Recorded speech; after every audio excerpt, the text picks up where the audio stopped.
¿Puede una casa quedarse impregnada de lo que pasó entre sus paredes? ¿Puede un músico usar ese peso para crear algo nuevo?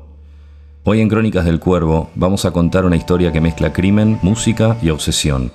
Una casa donde ocurrió uno de los asesinatos más conocidos del siglo XX y años después fue elegida como lugar de grabación por uno de los artistas más intensos de los 90. Esta es la historia de cómo Trent Reznor, al frente de Nine Inch Nails, grabó uno de sus discos más importantes en el mismo lugar donde Charles Manson y su gente dejaron una marca que todavía incomoda. Una historia que también involucra, aunque parezca extraño, a los Beach Boys, y que muestra cómo la cultura pop se cruza muchas veces con lo más oscuro. Probablemente escuchaste hablar de Nine Inch Nails, o al menos te suena el nombre, y si no, esta historia te va a dar un buen pantallazo. Porque no estamos hablando solo de música, sino de decisiones, lugares cargados y elecciones que algunos llamarían provocación y otros arte. Para entender todo esto, tenemos que ir unos años atrás. Volvamos por un momento a los Estados Unidos, a fines de los años 60, cuando una idea de paz y amor empezaba a quebrarse y algunos personajes aparecían para empujar todo al borde. Los Ángeles de los años 60 era un lugar de extremos. El verano del amor había quedado atrás y la utopía psicodélica empezaba a teñirse de paranoia, drogas malas y una sensación densa en el aire. La contracultura que había prometido libertad y flores empezaba a mostrar sus dientes. Era la era de Nixon, la guerra de Vietnam, el racismo a flor de piel y una juventud rota buscando sentido en cualquier lado. Dentro de ese contexto aparece en escena un hasta el momento anónimo personaje llamado Charles Manson. Exconvicto, psicópata, líder sectario con delirios mesiánicos. No parecía un buen tipo desde ningún ángulo. Manson no nació monstruo, pero fue moldeado como tal. Hijo de una madre adolescente y criado en reformatorios, pasó la mayor parte de su vida tras las rejas. Allí aprendió a manipular, a observar, a estudiar el poder de la palabra. Y cuando salió encontró en la contracultura predominante de esa época el escenario perfecto para su obra. Reunió un grupo de jóvenes a quienes les lavó el cerebro con una mezcla de amor libre, drogas psicodélicas, profecías y citas de los Beatles, recordada de su afición por lo que él mismo llamó Helter Skelter, su propia profecía apocalíptica sobre una guerra racial basada en el álbum blanco de los Beatles. Pero Manson no solo quería ser un gurú, quería ser una estrella de rock, y la verdad no estuvo tan lejos. Un día de 1968, Dennis Wilson, baterista de los Beach Boys, levanta con su auto a dos chicas que estaban haciendo dedo. En ese viaje, mientras charlaban de diversos temas, las chicas mencionaban reiteradamente a Carlitos. Cuenta la leyenda que las chicas terminaron en la casa de Wilson y entre drogas, sexo y charlas, Wilson empezó a sentir curiosidad por ese famoso Charles y todas las bondades que las chicas le atribuían. Y para hacer la historia corta, 24 horas después, Manson conoce a Wilson y se termina mudando junto a la familia a su mansión. Al parecer, el alojamiento era pagado con favores sexuales de las integrantes femeninas de la secta para con Wilson. Con el tiempo, la relación entre Carlos y Dennis fue afianzándose, al punto de que Manson le comenta a Wilson sus planes de convertirse en rockstar. Y Wilson, embelesado con su nuevo amigo, le ofrece grabar unos demos. Posteriormente decide presentarle al productor de los Beach Boys, Terry Melcher, quien le hace una prueba en sus estudios y parece que la cosa no terminó bien, ya que la historia cuenta que Manson amenazó al ingeniero de sonido con un cuchillo. Esto, sumado a que su música no le pareció tan buena, terminó con Melcher rechazando a Manson, no más grabaciones para el pequeño Carlos. Y posteriormente con Wilson echando a la familia de la casa, ya que el ambiente se había puesto bastante turbio. La estocada final para Charlie fue cuando los propios Beach Boys grabaron en el disco 2020 la canción Never Learn Not to Love, una canción que fue originalmente uno de los demos de Manson llamada Cease to Exist. Y no solo eso, la canción fue alterada y a Manson jamás le reconocieron la autoría.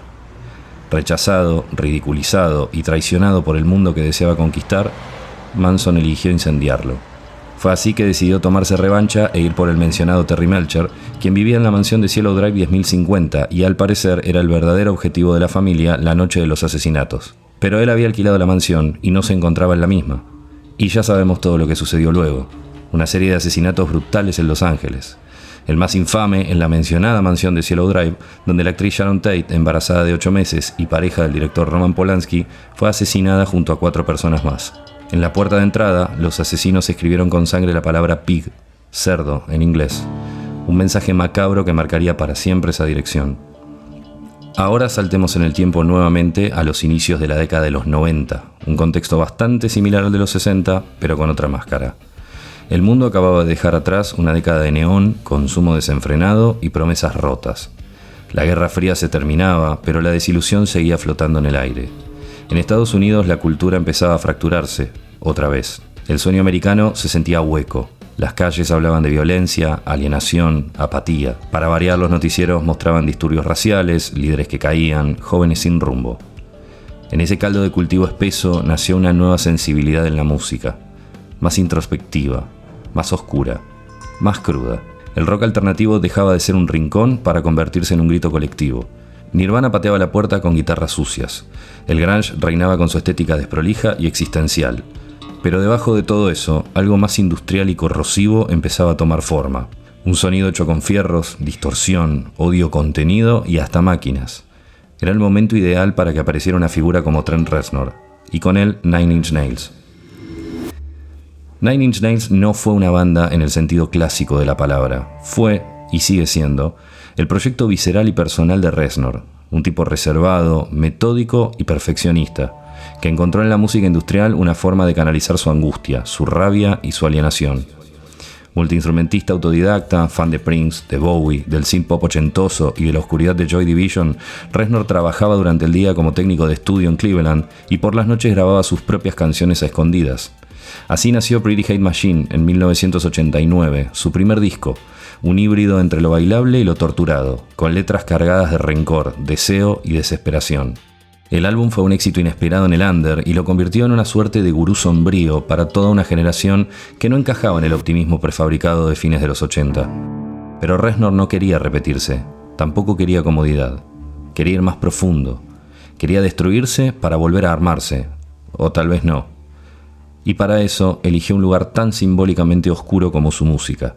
Así fue como en 1992 alquiló una vieja mansión en las colinas de Los Ángeles para grabar su próximo disco. Una casa con historia maldita, el lugar donde Charles Manson selló su legado de horror. Allí, con su equipo técnico, sus instrumentos, sus demonios y su obsesión, comenzó a nacer The Downward Spiral.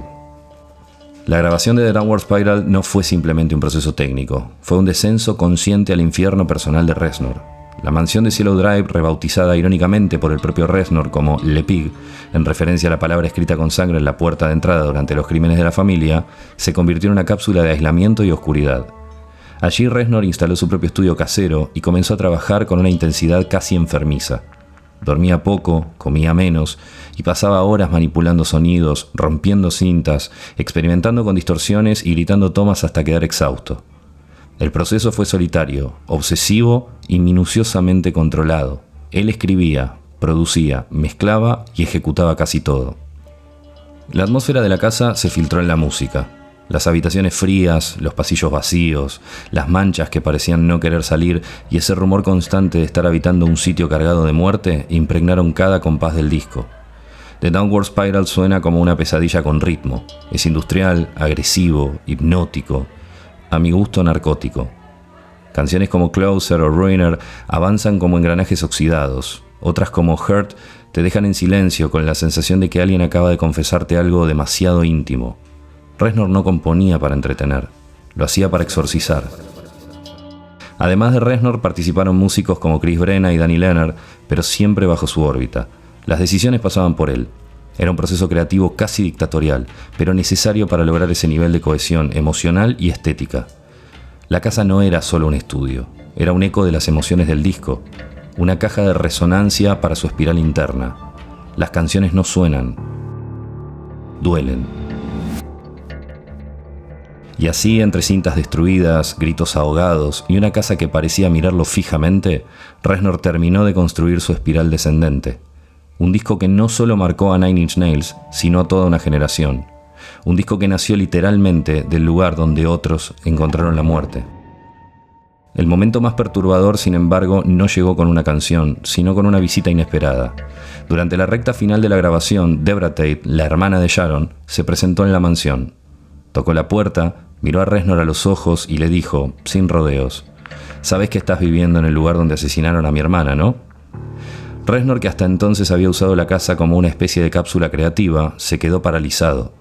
Claro que lo sabía, pero como él mismo reconocería después, nunca lo había internalizado así, con ese peso humano, real, trágico. Hasta entonces la casa era un símbolo, un lugar cargado de historia, sí, pero también una herramienta para alcanzar una expresión artística extrema. Ese encuentro le dio otra perspectiva. Apenas terminó el disco, se mudó. No lo anunció, no lo explicó demasiado, simplemente se fue. Poco tiempo después la casa fue demolida, como si alguien intentara enterrar lo que allí había ocurrido. Pero las historias no se demuelen. Se transforman, se amplifican, se convierten en ecos que siguen sonando. The Downward Spiral no solo fue un éxito de crítica y ventas, fue, y sigue siendo, una especie de manifiesto sonoro del dolor, el aislamiento y la decadencia emocional de los años 90. Con canciones como Closer, Hurt y March of the Pigs, el disco se convirtió en la piedra angular del industrial rock, influenciando a una generación entera de artistas. Reznor se consolidó como un arquitecto de la oscuridad, alguien capaz de canalizar caos, trauma y sensibilidad en un lenguaje brutal y hermoso a la vez. Pero mientras el disco escalaba en los rankings y llenaba estadios, otro eco más siniestro seguía presente. La figura de Charles Manson, convertido en ícono contracultural por sectores extremos, fue reinterpretado, versionado y hasta sampleado por músicos a lo largo de las décadas. Bandas como Guns N' Roses, que incluyó una versión de Look at Your Game Girl en el álbum de Spaghetti Incident, o de Devendra Banhart, que regrabó Home is Where You're Happy, ayudaron a difundir su figura desde lo musical. Incluso Marilyn Manson, cuyo nombre artístico fusiona a Marilyn Monroe con Charles Manson, tomó la provocación como identidad. Axl Rose, por su parte, llegó a presentarse en vivo con una remera estampada con la frase Charlie Don't Surf, alimentando la polémica. Ese cruce incómodo entre arte y crimen, entre culto y horror, entre mito y verdad, parece ser una constante cada vez que la historia vuelve a tocar esa casa, ese disco o ese crimen. Para Reznor, grabar ahí fue un experimento emocional, una experiencia límite. Para la cultura rock fue otra demostración de que la música no solo acompaña la historia, a veces la lleva encima. Esto fue Crónicas del Cuervo. Si te gustó esta historia, te invitamos a suscribirte, a compartir este episodio con quien creas que lo va a disfrutar y a seguirnos en redes para enterarte cuándo sale el próximo capítulo. Cada semana vamos a recorrer historias donde el rock se cruza con lo insólito, lo oscuro, lo absurdo y lo inolvidable. Nos encontramos en el próximo vuelo y gracias por escuchar.